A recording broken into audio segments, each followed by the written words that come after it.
그리고 621 부동산 대책을 정부에서 발표를 했죠. 자, 621 부동산 대책은 한마디로 정의하자면 전월세 안정화 대책입니다. 뭐 투자자들을 위한 대책도 아니고요.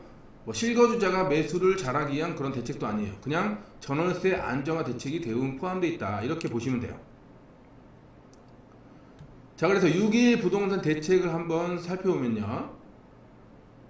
한국세정신문 기사고 2022년 6월 22일 기사입니다. 자, 한번 살펴보면요. 자, 정부는 지난 21일 관계부처 합동으로 임대차 시장 안정 방안 및, 자, 이게 무슨 말이에요? 문재인 정부 시기 때 임대차 정책을 잘못해서 전월세 가격이 폭등을 했잖아요. 자, 폭등한 전월세 가격을 안정화시키겠다는 내용입니다. 그래서 임대차 시장 안정 방안이 들어가 있다는 내용이고요. 그 다음에 3분기 추진 부동산 정상화 과제. 자, 부동산 정상화 과제 무슨 말이에요? 문재인 정부 시기 때 잘못된 부동산 정책으로 자, 부동산 매매 가격이 폭등을 했죠. 그래서 폭등한 매매 가격을 안정화시키겠다. 자, 그런 내용입니다. 그래서 부동산 정상화 과제를 이렇게 발표를 했어요. 자, 그래서 내용을 한번 살펴보면요. 먼저 임대차 시장 안정 방안입니다. 자, 첫 번째 나와 있는 게 자, 상생 임대인 정책이 나와 있는데 이게 지금 제일 핵심 정책인 것 같아요. 여기서 자, 한번 살펴보면요. 자, 상생 임대주택 인정 요건 임대 개시 시점 1세대 1주택자 플러스 9억 원 이하 주택을 폐지를 하겠다. 자, 그래서 임대 개시 시점에 다주택자이나 향후 1주택자 전환 계획이 있는 임대인도 혜택이 적용된다. 조정 대상 지역 1세대 1주택 양도세 비과세 2년 거주 요건 면제시키겠다. 1세대 1주택 장기보유 특별공제 적용 위한 2년 거주 요건 면제시키겠다는 내용입니다. 자, 이게 무슨 말이냐? 자, 무슨 말인지 설명을 드려보도록 할게요. 자, 어떤 임대인이 자, A란 주택이 있어요. 그리고 B란 주택이 있죠. 자, 이 두 주택 중에서 자, A란 주택을 이 임대인이 상생 임대인 그 제도 정책을 그 혜택을 받기 위해서 A란 주택 전세계약 만기 시 세입자와 전세계약금의 5%만 인상하고 재계약을 했어요. 이 A주택을 재계약을 했습니다. 재계약. 자, 그럴 때 자, 이 임대인이 이 B주택을 매도를 하고 나서 요 A주택이 이제 이 임대인 입장에서는 1세대 1주택자가 되잖아요. 이 B주택을 매도했으니까요. 1세대 1주택 조건이 되고 그 다음에 이제 5%만 계약갱신 청구 때 5%만 인상을 했기 때문에 이 상생 임대인 그 정책에 들어가서 이 혜택을 받게 됩니다. 그래서 원래는 1세대 1주택 비과세 요건에 2년 거주 요건이 있는데 이 2년 거주 요건을 안 지켜도 된다는 얘기입니다. 그러니까 실제적으로 이 임대인이 이 A라는 주택에 들어가 살아서 2년 거주를 해야 1세대 1주택 비과세를 받고 그 다음에 장기보유 특별공제가 적용이 되는데 자, 2년 거주를 안 해도 그게 적용이 된다는 얘기입니다. 그러면 세금을 많이 절약할 수 있죠. 세금을 거의 안 낸다는 얘기예요. 그죠? 세금을 거의 양도세를 거의 안 낸다는 얘기입니다. 비과세니까 안 낸다는 얘기죠. 자, 그러면 이 상생 임대인 주택 제도를 봤을 때 자, 이 임대인이 그 상생 임대인 제도를 혜택을 활용하기 위해서 어떤 식으로 이걸 그 활용을 할까요? 그 한번 살펴보면 자, 예를 들어서 내가 A란 주택이 있고 B란 주택이 있는데 A란 주택 이걸 다시 한번 써볼게요. 자, A 주택이 있고 B 주택이 있는데 A란 주택은 시세차익이 10억이 났어요. 예를 들어서 그 B란 주택은 시세차익이 2억이 났어요. 자, 그러면 이 임대인은 이 상생 임대인 혜택을 받기 위해서 이 A란 주택을 5% 인상을 할 겁니다. 계약갱신 청구 때, 전세 만기 때 전세 세입자와 전세 계약금의 5% 인상하고 재계약을 할 거예요. 왜? 이거는 지금 10억의 시세 차익이 났죠. B는 2억의 시세 차익이 났고, 그럼 만약에 내가 A를 1세대 1주택 비과세로 만들 때는 10억을 내가 다 가져갈 수가 있는데 만약에 B를 그 대상으로 해서 5%만 인상하고 이거를 상생 임대인 그 혜택을 이용해서 1세대 1주택을 만들어 오면 나는 2억의 시세 차익만 가져가게 되는 거예요. 그럼 당연히 A를 상생 임대인 혜택으로 활용을 하겠죠. 10억의 시세 차익이 났으니까. 그래서 더 큰 시대 차익이 난 것을 앞으로 임대인들은 5%만 인상을 하고 들고 가려고 할 겁니다. 전세 계약금의 5%만 인상을 하고 재계약을 하고 이거를 들고 가려고 할 거예요. 보유. 그죠? 그 다음에 1세대 1가구 2주택자, 다주택자인 경우는 이 비주택을 나중에 먼저 이 순서로 따지면 이걸 먼저 매도를 하고 나중에 이걸 매도를 하려고 하겠죠. 자, 그러면 이게 어떤 효과가 생기냐면요. 자, 잘 보세요. 자, 지금 서울, 자, 경기도, 인천이 있다고 해볼게요. 경기도와 또 인천이 있다고 해볼게요. 자, 그러면 서울, 경기도, 인천 이 세 지역을 비교했을 때 어디가 시세 차익이 가장 많이 났어요? 자, 서울이 가장 많이 났겠죠. 그죠? 자, 그러면 서울의 주택을 갖고 경기도, 인천 중에 주택을 하나 더 갖고 있거나 아니면 그 주택 다주택자 2주택 이상이거나 아니면 또 3주택 이상이거나 그럴 경우에 자, 이 사람들은 자, 어디를 5%만 인상하고 재계약을 할까요? 서울을 그렇게 하겠죠. 서울을. 시세차익이 더 많이 났으니까 나중에 팔려고 하겠죠. 그 다음에 경기도, 인천을 먼저 팔려고 할 겁니다. 그러면 우리는 여기서 알 수 있는 게 뭐예요? 상생 임대인 재톡을 봤을 때 자, 경기도, 인천 매물이 서울보다는 많이 나올 것이다 라는 걸 우리가 알 수 있죠. 그죠? 많이 나올 것이라는 걸 우리가 알 수 있어요. 그죠? 자, 그 다음에 우리가 뭘 또 알 수 있냐면 자, 경기도, 인천은 반대로 경기도, 인천은 자, 5% 인상 재계약 시 전세 금액의 5% 인상만 하지 않고 더 크게 인상을 하겠죠. 이 사람들이. 왜냐? 여기보다는 여기가 시세차익이 더 많이 났기 때문에 이거는 활용 가치가 좀 떨어지잖아요. 이 두 가지를 비교했을 때 말씀드린 겁니다. 자, 그렇기 때문에 여기는 5%보다 훨씬 더 큰 인상을 할 거예요. 전세계약 만기 시때 4년 끝나고 나서 만기 시때 더 큰 인상을 할 거다. 그래서 여기는 자, 전세 가격이 올라갈 가능성이 높다. 더 크게 인상을 할 거기 때문에. 자, 그 다음에 서울 같은 경우는 어떻게 되겠어요? 자, 서울 같은 경우는 자, 전세 상승이 조금 줄어들겠죠. 전세 상승이 줄어들겠죠. 왜? 자, 5%만 인상하려는 다주택자들이 그래도 경기도, 인천보다는 많아질 것이기 때문에 자, 이렇게 될 거예요. 아시겠죠? 자, 이런 식으로 가게 될 가능성이 없다. 이 상생 임대인 대책이 시장에 반영이 되면 이런 식으로 시장이 반응을 보일 가능성이 높다. 자, 그러면 우리는 여기서 뭘 할 수 있겠다? 아, 서울은 이 제도를 통해서 전세 가격이 조금 안정화될 수 있겠구나. 경기도, 인천은 그렇지 않고 전세 가격이 올라갈 수 있겠구나. 이런 거 우리가 알 수가 있어요. 그죠? 자, 그 다음에 뭐 이거를 예를 들어서 내가 경기도, 인천을 가지고 있고 반대로 얘기해서 반대로 얘기한 게 아니라 다른 사례로 얘기해서 이렇게도 얘기할 수 있죠. 경기도, 인천을 가지고 있고 한 주택을 그 다음에 예를 들어서 내가 지방을 가지고 있다. 이런 분들도 있겠죠. 그죠? 그러면 이 사람들은 어디에? 경기도, 인천이 시세 차익이 더 많이 났기 때문에 자, 시세 차익이 더 많이 났기 때문에 이겁니다. 시세 차익이 많이 났기 때문에 지방을 먼저 매도하고 이거를 나중에 매도하려고 하겠죠. 자, 이런 식으로 매도 순서가 잡힐 겁니다. 앞으로 이 상생 임대인 제도 때문에 뭐 지방을 먼저 매도하고 그 다음에 경기도, 인천을 매도하고 그 다음에 서울을 매도하고 이런 식으로 우선순위가 생긴다. 매도 우선순위가. 자, 그렇게 될 가능성이 높습니다. 자, 그래서 결국에는 서울 같은 경우는 아무튼 전월세 입장에 봤을 때는 서울 같은 경우는 조금 안정화될 가능성이 높다. 이것 때문에. 그 다음에 경기도, 인천이나 지방으로 갈수록 전세 가격이 더 올라갈 가능성이 높다. 전세를 왜냐면 이 사람들은 혜택을 서울보다는 못 받게 될 가능성이 높기 때문에 뭐 나는 혜택 못 받는데 그냥 나는 시세대로 전세 올릴래 해서 전세를 더 올려서 받을 가능성이 높다. 여기는 5%가 아니라. 아시겠죠? 그래서 서울은 전세는 안정화, 경기도, 인천이나 지방은 전세 가격이 올라갈 그런 가능성이 높다. 이 정책으로 인해서. 대신 매물은 자, 경기도, 인천이나 지방이 더 나오고 서울은 매물이 덜 나오는 그런 방향으로 가겠죠. 이런 식으로 가게 될 것 같습니다. 자, 그러면 자, 이 그럼 상생 임대 제도는 언제까지 적용이 되냐면요. 여기 적용 기한 보면 2024년 12월 31일까지 적용이 됩니다. 지금부터 약 한 2년간 그 혜택을 이용을 할 수가 있어요.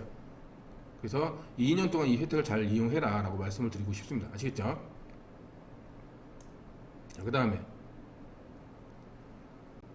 자, 그 다음에 전월세 가격이 좀 많이 올랐잖아요, 그동안. 그래서 특히 월세 가격이 많이 올랐는데, 자, 보면은 여기서 일반 임차인 중 월세 가격이 많이 올랐으니까 이 임차인들을 좀 달래주기 위해서 월세세 공제율을 이렇게 상향해 주기로 합니다.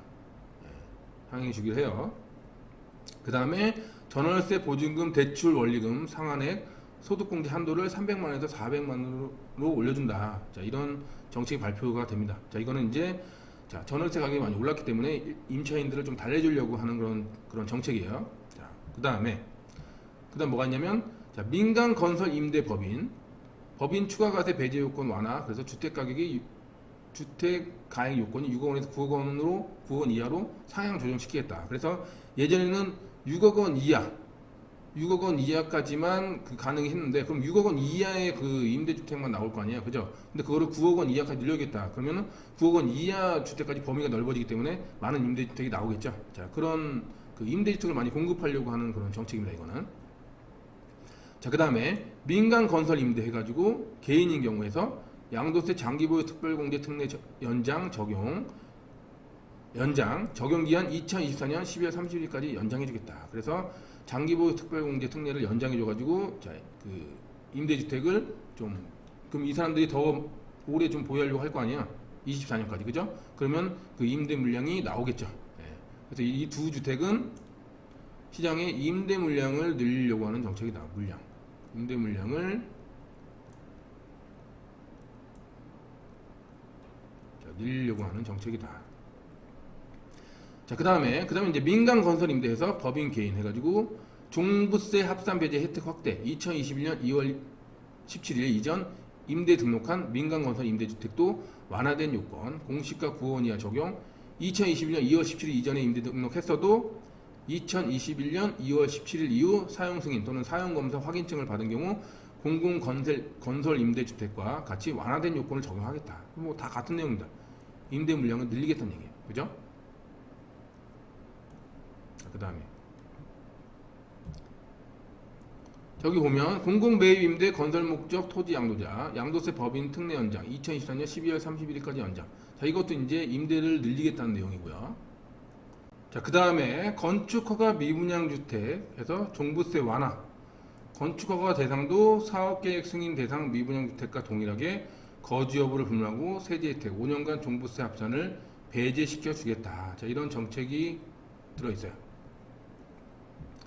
그 다음에 이제 3분기 추진 정상화 과제 해가지고 이 종부세 부분은 제가 아까 설명을 드렸기 때문에 이건 제외하고, 근데 여기 취득세 부분이 있는데 이 취득세도 사실 다주택자의 취득세 중과 그거를 제외시켜줘야 그 임대 물량이 많이 나오는데, 지금 다주택자 취득세 중과는 지금 이번에 들어가지 않았어요. 그럼 뭐가 들어갔냐? 자, 취득세 중에 생애 최초 주택 구입자 취득세 감면 확대. 생애 최초예요, 생애 최초. 예. 뭐 무주택자도 아니고요. 예를 들어서 1주택자였다가 집을 팔고 무주택자가 된 경우도 있잖아요. 그런 사람들도 다 안 되는 거예요, 이거는. 무조건 생애 최초여야 돼요. 생애 최초 주택 구입자 취득세 감면을 확대시켰다. 그래서 연소득 주택 가격에 제한 없이 누구나 200만 원 한도 내에서, 그렇게 많지도 않아요. 200만 한도 내에서 취득세를 면제시켜 주겠다. 그냥 이런 내용입니다. 그래서 큰 의미가 없어요, 이거는. 큰 의미가 없습니다.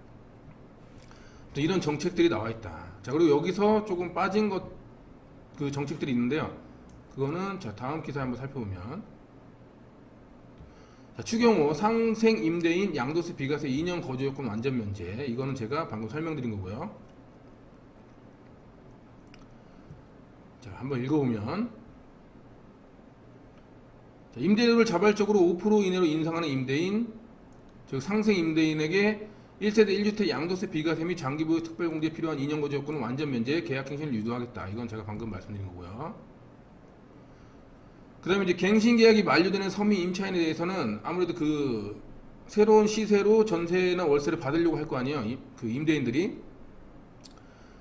자, 이 상생 임대인 혜택이 되는 주택 말고는 다른 주택들은 다 그렇게 받으려고 할 거 아니에요. 자, 그러면 자, 지난 4년간 전세 가격 상승폭을 감안해 자, 세입자한테 지원을 해주겠다는 얘기입니다. 버팀목 전세 대출 보증과 대출 한도를 확대 지원하겠다는 내용이에요. 자, 그 다음에 전월세 임차인 주거부담 완화를 위해 월세 세액 공제율을 최대 12%에서 최대 15% 상향 조정하고, 이것도 아까 말씀드렸죠. 자, 그 다음에 뭐가 있냐면요, 규제지역 내 주택담보대출의 경우 기존 주택 처분 기한을 6개월에서 2년으로 완화하고, 신규주택 전입 의무를 폐지해 주택 구입 과정에서의 기존 임차인 퇴거 방지 및 임대매물 확대를 유도하겠다라는 내용이에요. 자, 이게 무슨 말이냐? 자, 규제지역에서 내가 주택담보대출을 받은 경우, 자, 새로운, 그러니까 예를 들어 지금 살고 있는 주택에서, 자, A라는 주택에서 B라는 주택으로 이사를 가려고 내가 주택담보대출을 받았어요. 그래서 B 주택을 갈 때 주택담보대출을 받고 이사를 갔어요. 자, 그럼 이 A라는 주택을 처분해야 되잖아요. 그 A라는 주택을 6개월 안에 원래 처분을 했었어야 돼요. 근데 지금은 2년으로 완화해 주겠다는 얘기. 2년으로 완화해 주겠다는 얘기. 자, 그러면 자, 이 사람이 예를 들어서 이게 2년으로 완화가 되면 어떻게 돼요? 이 B주택으로 이사하고 나서 이 주택을 2년 안에만 이제 매도하면 되잖아요. 예전 같으면 6개월 안에 매도했기 때문에 6개월 안에 한꺼번에 이런 매물들이 쏟아졌겠죠. 근데 2년 안에 매도만 하면 되기 때문에 이게 좀 매물이 좀 분산되는 효과를 가져올 수가 있다. 네, 이렇게 예전에는 이렇게 한꺼번에 이렇게 몰렸다면 6개월 안에, 이제는 이렇게 분산되는 효과를 가져올 수 있다. 매물이 한꺼번에 몰리면 아무래도 주택가격 하락에 영향을 미치겠죠. 자, 그래서 지금 그 집값 하락도 좀 방어해야 되기 때문에 이 정책이 어느 정도 그 효과가 있을 것 같습니다. 자, 그 다음에 자, 그 또 어떤 게 있냐? 이 사람이 이제 여기를 이사를 갔잖아요. 그럼 이 주택을 6개월 안에 팔아야 되는데 전세 끼고 팔리는 건 잘 안 팔리겠죠. 근데 2년으로 안 해주면, 자, 예를 들면 2년간만 전세 계약을 하겠다. 이런 식으로 세입자랑 뭐 특약을 맺어가지고 할 수가 있겠죠. 그러면 이런 그 전월세 매물들이 이 A라는 주택이 전월세 매물로 나올 수도 있겠죠. 네. 그죠? 자, 그래서 전월세 매물을 좀 공급하는 그런 역할도 할 수 있게 된다. 이런 내용입니다. 자, 물론 이 사람이 뭐 2년 더 계약갱신 청구를 하겠다 이렇게 하면은 저 문제가 생기겠지만, 그 전에 청구 안 하는 조건으로 해서 하자, 뭐 이렇게 해서 뭐 유도할 수 있는 방법이 있겠죠. 네. 자, 그런 식으로 할 수도 있을 것 같습니다. 자, 그 다음에 이어서 분양가 상한제 실거주 의무 여건을 기존 최초 입주 가능일부터가 아닌 해당 주택의 양도 상속 증여 이전까지 실거주 기간으로 변경해 신축 아파트의 전월세 공급을 확대하도록 하겠다라는 내용이에요. 그래서 이것도 자, 분양가 상한제 실거주 의무 여건을 원래 최초 그 입주 가능일부터 시작이 됐어야 되는데 그게 아니라 해당 주택의 양도 상속 증여 이전까지 좀 여유롭게 줬기 때문에, 실거주 의무 여건이 여유롭게 되기 때문에 어떻게 돼요? 만약에 내가 이 집에 그 입주를 못하게 되면 그 집을 좀 전월세를 놓고 나중에 입주할 수 있잖아요. 그 전월세 매물이 나올 수가 있다. 신축 아파트 전월세 매물이. 그런 내용이고요. 자, 그 다음에 그간 주택가격 상승 요인을 반영하여 임대주택 양도 시 법인세 20% 추가관세 면제를 위한 주택가액 요건을 6억 원 이하에서 9억 원 이하로 완화해 서울서권 임대주택 공급을 촉진하겠다. 이건 우리가 아까 얘기했던 거죠. 그 표에서. 그 다음에 요것도 얘기했던 거고. 그래서 이게 뭐냐면, 이런 정책을 왜 내놨냐, 이렇게 나온 내용이, 임대차 수리법과 관련해서는 시장 혼선 최소화, 임차인 주거 안정 기여 등을 종합적으로 고려해 합리적 개선 방안을 모색하고 국민적 공감대를 형성해 나가겠다, 이런 내용입니다. 그러니까 임대차 시장을 좀 안정화시키겠다, 이런 내용이에요. 아시겠죠? 네. 자, 아무튼 이렇게 자, 이런 정책의 내용을 발표를 했습니다. 자, 그래서 정리를 한번 해드리면 일단 정부는 지금 집값 폭락 또는 집값 폭등을 원하는 게 아니다. 집값 안정을 원하는 거다. 자, 그러기 위해서는 전월세값 안정이 우선시 돼야 된다. 왜냐? 전월세 가격이 폭등하게 되면 집값을 밀어올리게 됩니다. 그래서 전월세 가격이 안정이 돼야 된다. 이런 내용입니다. 자, 그래서 자, DSR 규제, 자, 40% 규제했죠. DSR 규제와 금리 인상으로 매수세가 현재 위축된 상황에서 자, 다주택자 양도세 중과 1년 유예 절세 매물이 지금 시장에 쌓이고 있죠. 그죠? 자, 그렇게 되면 어떻게 돼요? 매물이 쌓이게 되면 매물이 쌓이게 되는 상황에서 매수세가 위축이 되는 상황이잖아요. 그러면 수요보다 공급이 더 많은 거죠. 그럼 당연히 가격이 조금 떨어질 수가 있겠죠. 그래서 만약 이런 상태가 계속 오래 지속되면 집값이 크게 하락할 수도 있어요. 그죠? 자, 그렇기 때문에 자, 거래가 더욱 안 돼서 이렇게 집값이 크게 떨어질 수가 있기 때문에 다주택자 종부세 부담을 덜어줘서 시장에 쌓인 매물을 줄여서 공급과 수요의 불균형을 맞춰 가격이 크게 떨어지는 것을 일단 막으려고 하는 것으로 보입니다. 이 정책은.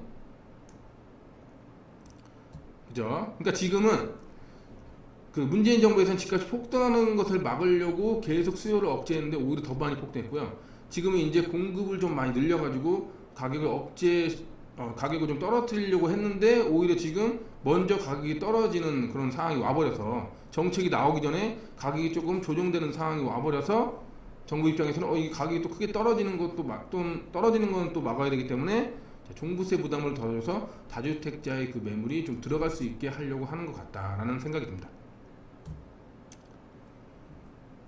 자, 그리고 이제 실거주자가 매수를 잘 안 하게 되면 어디로 몰려요? 당연히 실거주자는 매매 아니면 전세 아니면 월세로 가겠죠. 그래서 전월세로 몰릴 것으로 보이나, 자, 여기서 이제 고가 전세는 전세 가격이 너무 많이 오른 그런 그 지역들 있죠. 자, 그런 지역들은 어떻게 돼요? 자, 대출이자 부담으로 인해 준전세 월세 찾는 수요가 늘어 이런 곳은 월세가 올라갈 겁니다. 월세가. 대신 전세는 잘 안 나갈 거예요. 자, 그래서 여러분들 그 뭐 고가 전세도 있지만 중고가 전세라고 할 수 있겠어요. 예. 요새는 그 서울 아파트 값이 워낙 많이 올랐고 전세 가격도 워낙 많이 올랐기 때문에 뭐 웬만한 가격은 그 고가라고 할 수가 없겠죠. 그죠? 그래서 이제 중고가 정도라고 생각하시면 될 것 같아요. 저가 빼고는 나머지라고 생각하시면 됩니다. 그런 데는 자, 전세는 잘 안 나오고 월세가 올라갈 것이다. 그래서 어떻게 되냐? 자, 예를 들면 예전에는 전세자금 대출 이자가 싸가지고요. 전세 대출 이자가 자, 월세 사는 것부터 싸니까 과거에는 자, 어디로 몰렸어요? 자, 몽땅 여기를 전세로 갈게요. 전세자금 대출 이자가 월세보다 싸니까 몽땅 전세로 몰렸어요. 전세로. 자, 그런데 지금은 전세자금 대출 이자가 월세보다 자, 비싸죠. 그러니까 지금 어디로 가려고 해요? 자, 사람들이 월세로 가려고, 준전세랑 월세, 준전세도 월세죠. 그래서 월세로 가려고 한다 지금은. 그래서 예전에는 100명이 예전에 있다고 해볼게요. 100명이 다 전세로 갔다면 지금은 자, 여기에서 나눠져서 돈 있는 사람은, 그죠? 돈 있는 뭐 50명은 전세로 가고 50명은 월세로 가는 그런 현상이 나타나게 되는 거예요. 그러면 이때 당시에 그 전세를 낀 집주인들은 100명의 집주인들이 있었을 거 아니야. 근데 그 100명의 집주인들이 다 전세를 받으려고 하는데, 자, 50명은 전세를 얻으려고 하지만 나머지 50명은 월세로 가려고 하니까 전세가 더 공급이 더 많아지겠죠. 전세를 얻으려는 수요는 50인데 전세를 내놓는 수요는 100명이면 그죠? 전세 공급이 더 많은 거잖아요. 수요보다는. 그럼 당연히 전세 가격이 떨어질 가능성이 높겠죠. 지금 전세가 좀 잘 안 나오고 전세 가격이 떨어진 이유가 바로 이 예전의 전세 수요가 월세 수요로 많이 이동하고 있기 때문에 그렇습니다. 근데 이거는 언제까지 지속된다? 자, 금리가 계속 올라가는 순간까지 계속 지속된다. 대출 이자가 계속 올라가기 때문에. 아시겠죠? 그래서 이 대출 이자보다 월세가 높아지는 순간이 와야 이게 다시 전세 가격이 올라갈 거예요. 근데 그렇지 않고 대출 이자가 월세보다 계속 높은 상황이 유지된다면 사람들은 더욱더 월세로 많이 가면서 전세가 잘 안 나가는 그런 현상이 생기게 될 가능성이 높다. 자, 그리고 이제 그 다음에 어떤 현상이 또 생길 것이냐. 자, 고가 전세에 살던 세입자가, 자, 이거를 지우고, 고가 전세에 살던 세입자가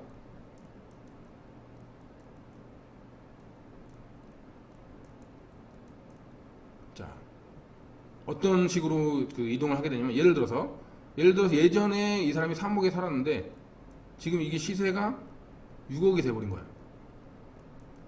자, 그러면 이 사람은 이제 선택을 해야 돼요. 3억을 전세자금 대출 받아서 더 주고 이거를 살지 아니면 나갈지. 근데 전세자금 대출을 받으려고 하니까 대출 이자가 비싸, 월세보다. 그래서 이 사람은 아까 말씀드린 대로 이 집을 집주인한테 얘기해서, 자, 준전세는 월세로 바꿔달라고 하겠죠. 근데 집주인이 예를 들어서 뭐 싫다고 한다 하면 어떻게 돼요? 이 사람은 무조건 6억에 그러면 살게 돼야 되는 그런 상황이 오죠. 그럼 이 사람은 나가려고 할 겁니다. 그래서 이 준전세와 월세에 맞는 다른 주택을 찾아가지고 가겠죠. 다른 주택을 찾아가지고, 자, 이렇게 가고, 첫 번째 이렇게 가고, 두 번째는 어떻게 하냐면, 자, 나는 그 월세 내기도 싫다. 난 대출이자 6억 3억 더 올려서 대출이자 내기도 싫고 나는 월세도 내기 싫다. 그냥 난 내 돈에 맞는 그냥 집을 구해서 저기 이사를 나가겠다. 그러면 자, 이 3억에 맞는 전세 보증금을 찾아서 다른 집으로 이사를 가겠죠. 쉽게 무슨 말이냐? 자, 고가 전세에서 저가 전세로 이동을 하게 된다는 얘기입니다.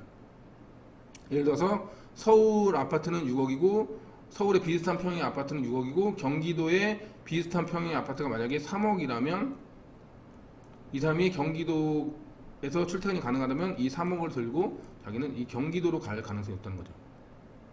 아시겠죠? 자, 그래서 이 내용입니다. 여기는 고가 전세에 살던 세입자는 전세값 인상으로 저가 전세로 이동하여 그냥 내 돈에 맞는 그런 그 저가 전세로 이동해서 저가 전세 수요는 이런 수요는 늘어나겠죠. 당연히 저가 전세는 거래가 좀 될 것으로 보인다. 여기는 잘 안 나고 고가 전세는 잘 안 나고 저가 전세는 거래가 좀 될 거예요. 네, 가격 상승도 어느 정도는 유지가 될 겁니다. 저가 전세는. 자, 그런 상황에서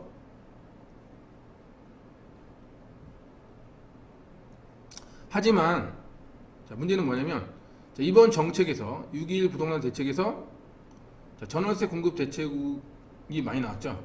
네, 그래서 물량이 좀 나올 가능성이 있어요. 그래서 지금 현재도 지금 어떻게 되고 있어요? 예전에 100명이 전세를 다 살려고 했다면 지금은 이게 나눠진 거예요. 월세와 전세로. 그만큼 전세 수요가 예전보다는 줄어들었다는 얘기입니다. 그죠? 월세 수요로 가면서. 자, 그런 상황에서 자, 전세를 공급하는 대책이 나온다. 물량이 더 늘어난다고 하면 어떻게 돼요? 네, 전세 가격은 자, 아무래도 2020년, 2021년 같은 전세가 폭등은 잦아들 것으로 보인다. 네, 전세가 폭등은 제가 볼 때는 안 나타날 것으로 보여요. 안 나타날 거. 아시겠죠? 네, 그런 상황으로 가게 될 가능성이 높습니다. 결국에는 지금 예전에 우리가 그랬잖아요. 올해 8월달에 계약갱신 청구권이 첫 번째 계약갱신 청구권이 끝나는 세입자들, 그 세입자들이 지금 전세 금액이 거의 100% 오르는 데도 많거든요. 3억짜리 전세가 막 6억이 돼 있고 막 이런 사람 많거든요.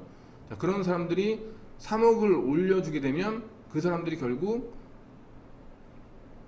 내 돈에 맞는 지역으로 계속 이동을 하면서 전세 가격이 계속 전선이 생기면서 전세 가격이 더 폭등할 것이다. 이런 그런 내용이 많은데 그때는 금리가 낮았어요.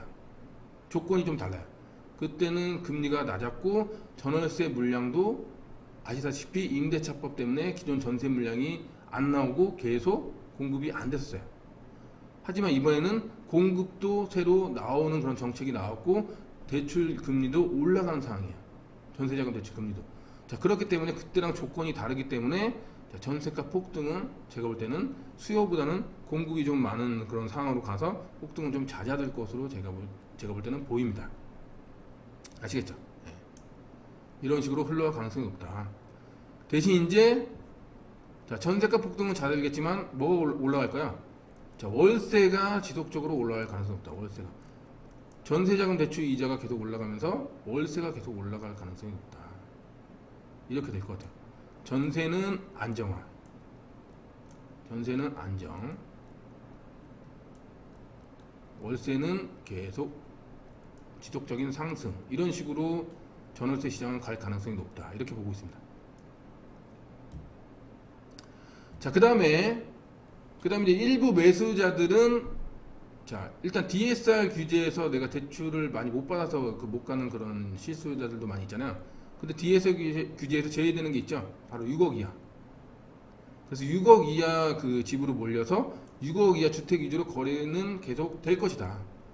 그 여러분들 요새 보면은 6억 이하 소형 주택 거래가 많이 된다고, 소형 아파트 거래가 많이 되고 있다고 나오고 있고, 또 뭐가 거래가 많이 된다고 나와요?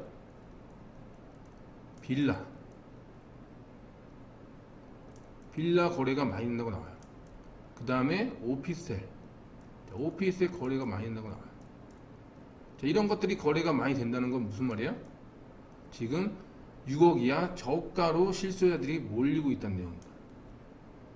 아시겠죠? 그럼 고가는 중고가로 갈게요. 중고가는 집을 팔려고 하면 집을 팔리겠어요? 안 팔리죠, 지금은. 살 사람이 지금 소형 아파트, 빌라, 오피스텔 6억 이하로 몰리고 있는데 받아줄 사람이 없다. 지금은 들고 가야 된다. 아시겠죠? 그런 상황이다. 자, 그래서 평균적으로 봤을 때 당분간 서울 수도권 매매가 전세가는 하향 안정세가 나타날 것으로 제가 볼 때는 보여요. 그래서 아까도 말씀드렸듯이 그 중고가는 자, 매매가랑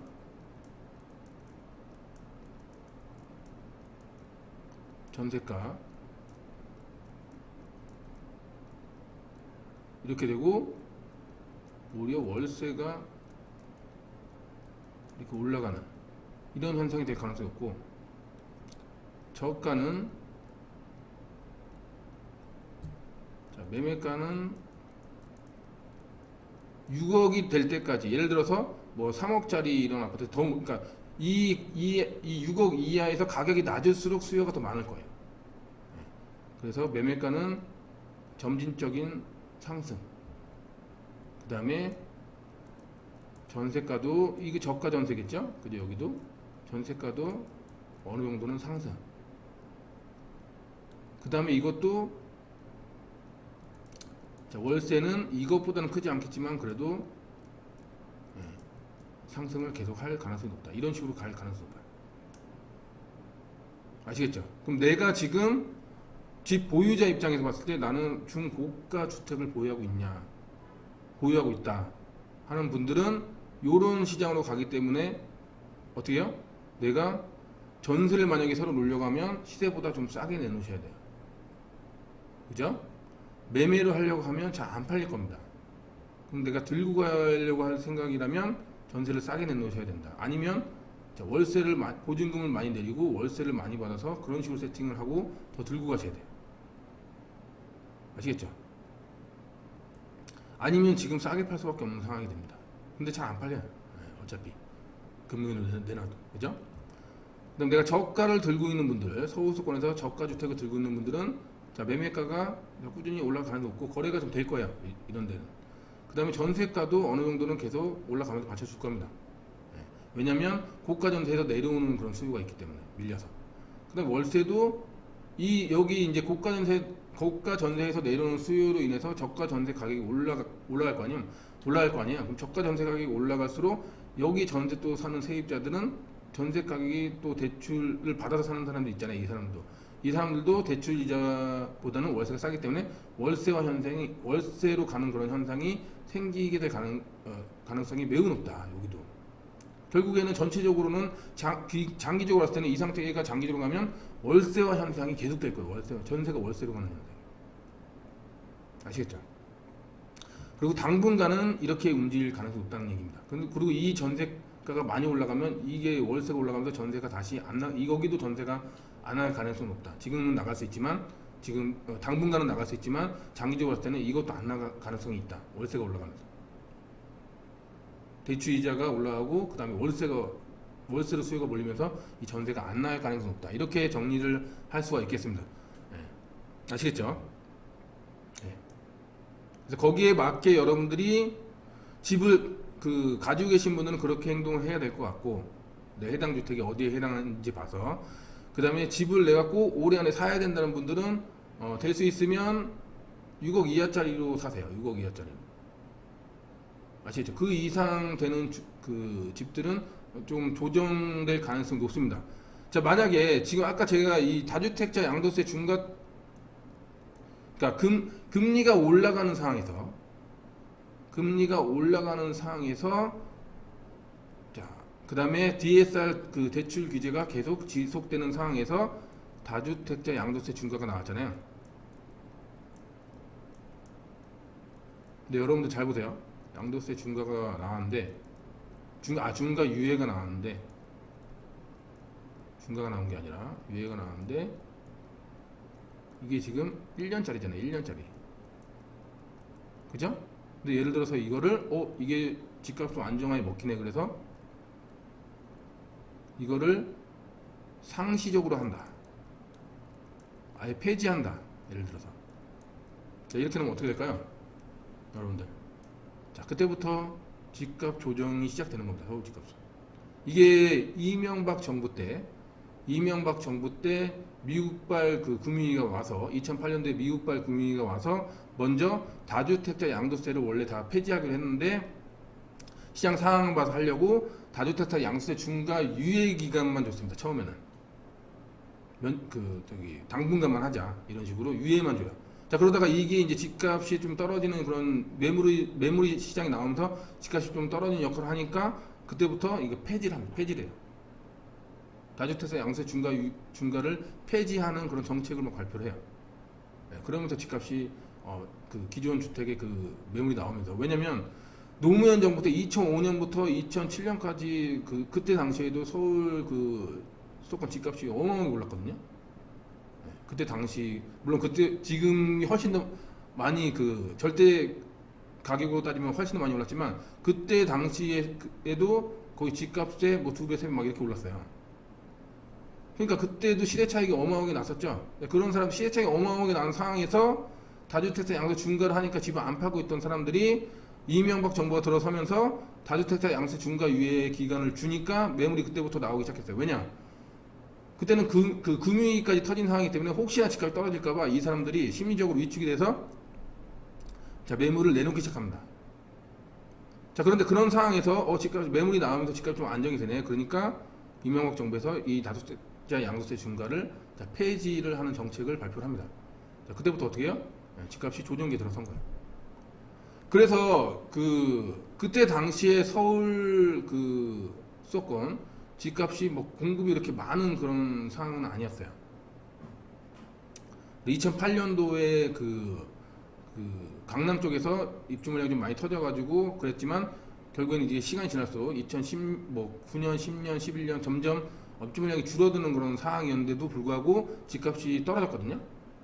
그 이유는 뭐다? 이 다주택자 양도세 중과를 폐지를 해서 그래요. 아시겠죠? 그래서 이 정책이 집값, 제가 블로그에도 계속 써드렸지만, 이 정책이 나오면 집값은 조정된다라고 블로그에도 계속 그동안 써드렸어요. 그래서 이게 만약에 1년짜리가 아니라 상시적으로 쓰겠다, 폐지하겠다, 이렇게 나와버리면, 그때부터 서울 수도권 집값은 조정기로 들어서, 그동안 많이 오른 지역이기 때문에 조정기로 들어설 수밖에 없어요. 매물이 계속 나올 거기 때문에. 아시겠죠? 근데 그런 상황에서 집을 살 사람은 없죠. 대출 규제로 집을 살 수가 없어요. 그죠? 그렇기 때문에 이때는 매물은 쌓이는데 매수자는 없는 상황이 오랜 기간 지속되면서 집값이 조정기로 갈 가능성이 없다. 뭐 집값이 폭락이 온다 이렇게까지 얘기하는 건 아닙니다. 막 집값이 폭락이 오고 막 그러려면은, 예를 들면 IMF처럼 나라가 망해야 돼요. 그럴 가능성은 제가 볼 땐 지금 낮아요. 우리나라 경제 상황을 봤을 때, 뭐 회사가 막 몇 개가 부도가 나가지고 내가 일자리를 잃고 일자리를 잃었기 때문에 이 집을 이 대출 이자를 내면서 유지를 할 수가 없어서 집을 어쩔 수 없이 싸게 팔아야 되고 경매에 넘어가야 되고 막 이런 상황이 오면, 자, 다 그냥 폭락하는 겁니다. 근데 그런 상황이 오지 않은 이상 폭락까지는 아니고, 이 정책적으로 왔을 때 매물이 많고 매물이 많고 적냐, 수요가 많고 적냐, 이거를 판단해 봤을 때 앞으로 상황은 이 다주택자 양세 중과 폐지가 어떻게 되냐에 따라서 집값이 장기적인 조정기에 들어설 거냐 아니면 단기간에 끝날 것이냐 이게 결정이 날 것 같습니다. 아시겠죠? 그래서 이거를 앞으로 집중적으로 보셔라. 정부에서 이 정책이 나온지 그걸 여러분들한테 얘기 드리고 싶어요. 아시겠죠? 자, 그래서 자, 여기까지가 제가 6.21 부동산 대책에 대한 그 전체적인 그런 그 전망이었어요. 서울 수도권 부동산 시장 전망이었습니다. 자, 그래서 여러분들한테 그 지금 3편에 걸쳐서 얘기를 드렸는데 지금 2편은 지금 3편입니다. 그래서 1편, 2편을 안 보신 분들은 1편부터 그 보셔야 지금 시장 상황을 이해를 하고 그 다음에 지금 6.21 부동산 대책이 이런 시장 상황에 나왔을 때 어떤 역할을 할지 그거를 우리가 이해를 할 수가 있어요. 그래서 자, 이 3편부터 보시는 분들은 1편으로 돌아가서 처음부터 꼭 필수적으로 보시라고 권장해 드리고 싶습니다. 자, 아무튼 자, 여러분들한테 도움이 되었으면 좋겠고요. 자, 긴 시간 수고 많으셨고요. 자, 좋아요, 구독하기, 알람 설정 부탁드리겠습니다.